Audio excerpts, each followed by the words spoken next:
Hello yogis, and welcome to our 10-day yin yoga challenge. This is the first day and I'm really excited to have you here doing this practice with me. Let's just have a little recap about what this challenge is going to involve. It's a 10-day challenge, so that means that every day I'm going to share a new video with you with a different yin yoga pose. 10 poses over the course of the 10 days. I've picked my favourite poses to share with you. And each video will be about 10 minutes long, so all you need to do is find 10 minutes in your day.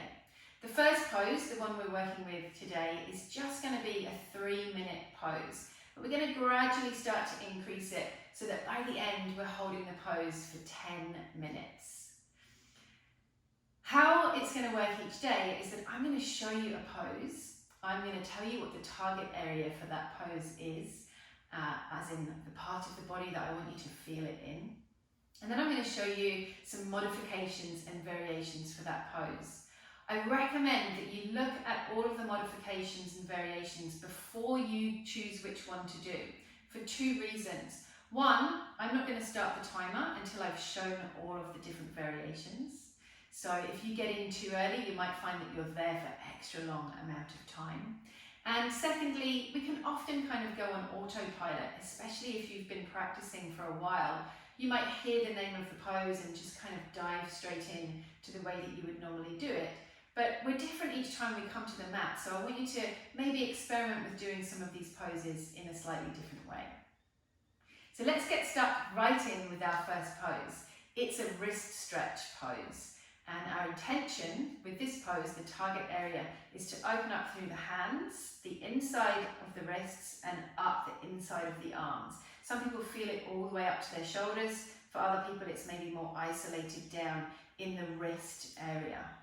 So let's give it a go. So the first way we can get into this is simply by kneeling down, bringing the hands out in front, palms down, fingers pointing away, turning the palms out towards the sides.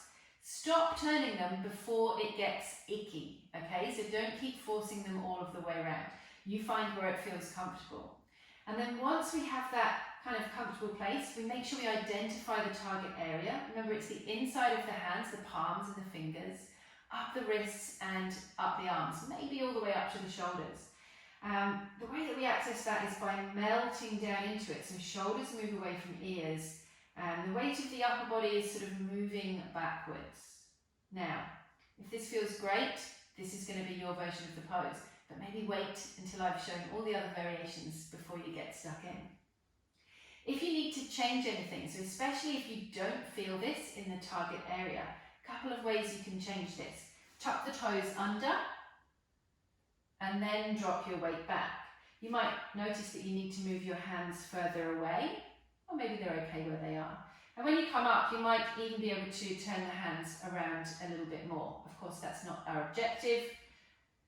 I want you to feel into what's right for your body. So if you're doing this one with your toes tucked under, again, you're sinking your weight back into your heels. So we're not reaching forwards like this.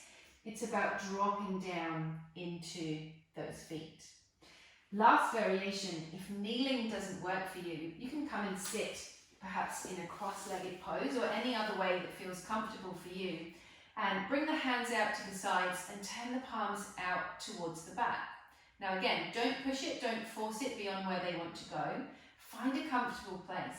And maybe this is enough of a stretch and an opening in the hands and the inner wrists, or maybe leaning back a little bit onto the hands will help. Now this one really depends on the length of your torso in relation to the length of your arms. So you might find that your hands need to be in a different place to where I put mine. Okay, so now you've seen all of the different variations, I'm going to start the timer. So this is a 3-minute hold. Doesn't sound like much, but in a pose like this, which is quite juicy, 3 minutes can feel like a long time. So let's come back again to the target area, the intention. Why are we doing this?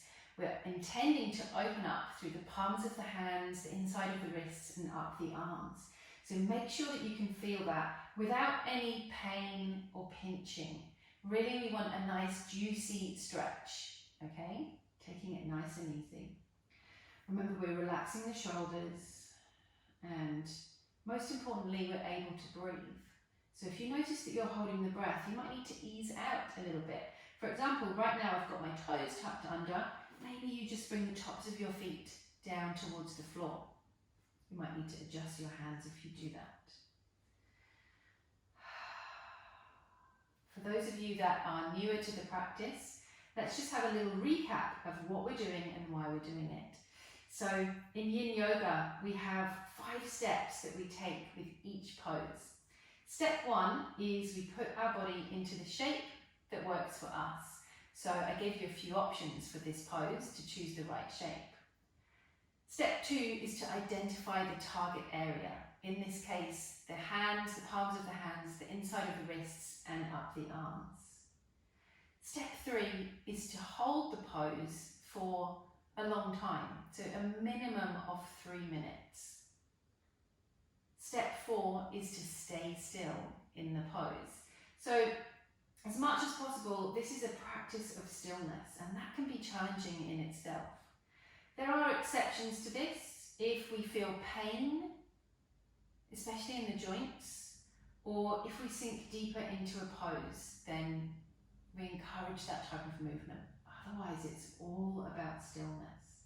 So let's recap the first 4 steps. We find the shape that works for our own body. We identify the target area. We stay in the pose for a long time, 3 minutes or more. And as much as possible, we stay still.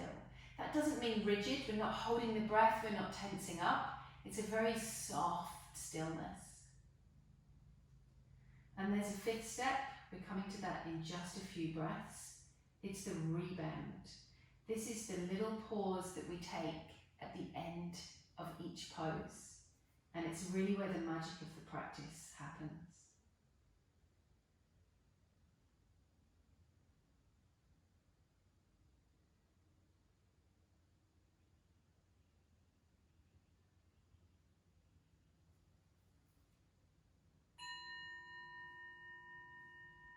Beautiful. So one of our yin guidelines is that we come out really slowly from our poses. So when you're ready, very gently releasing your hands, and we're just going to take a seated rebound for this pose. So in lots of our yin poses, we lie down for the rebound.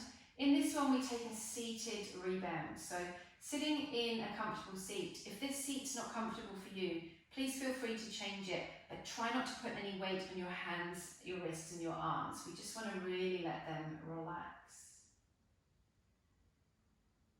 And bring all of your awareness into the feelings and the sensations now in your hands, your wrists, your arms.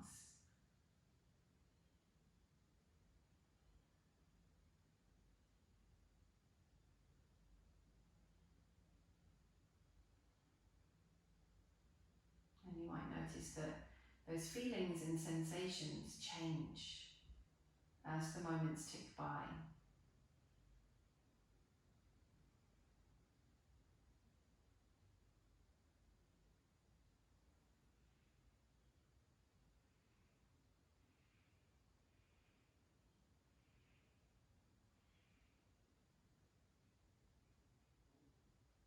Make sure you're breathing here in rebound.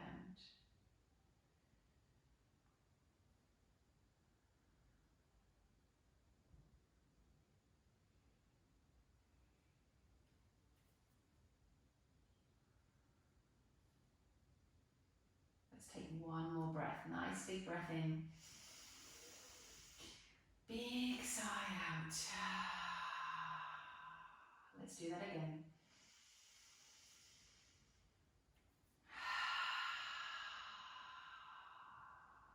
Just once more.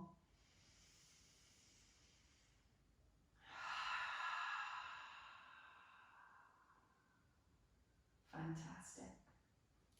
Now, usually after our yin poses, we don't do that much movement, but after that one, I always recommend moving into the hands and the wrists. So little rotations, turning the hands around and just making sure that all the movement comes back in. Wiggling your fingers, move your hands up and down and around and around. Notice the feelings. Make sure that all the movements come back into that space. And again, just really notice, maybe you feel a little bit more open through the wrists, through the arms, and into the hands, maybe all the way up to the shoulders. Of course, we're all different. So well done, you've completed day 1 of our 10-day Yin Yoga Challenge. I hope that you feel good in your hands and your wrists, and I can't wait to see you back here for day 2 of our challenge tomorrow. Thanks very much, guys. Bye.